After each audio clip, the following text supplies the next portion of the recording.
Hello everyone. Welcome back to my channel MatheMagic by Varuna. In this video, we will understand what is multiplicative identity. Now, we've already done what is additive identity for integers. Basically, what number do we add to an integer to get the same number is the additive identity, and the additive identity for integers is 0.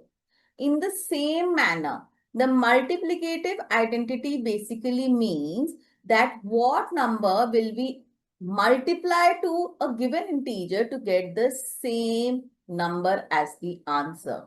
So here the multiplicative identity is number 1, the integer 1. Because if we multiply 1 to any integer, whether it is a positive integer, we get the same answer. And when we multiply 1 to a negative integer, we again get the same answer.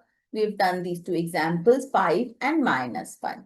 So the multiplicative identity for integers is 1, because when we multiply an integer with 1, we get the same answer. In the same way, the additive identity for integers is 0, because when we add 0 to any number, we get the same integer.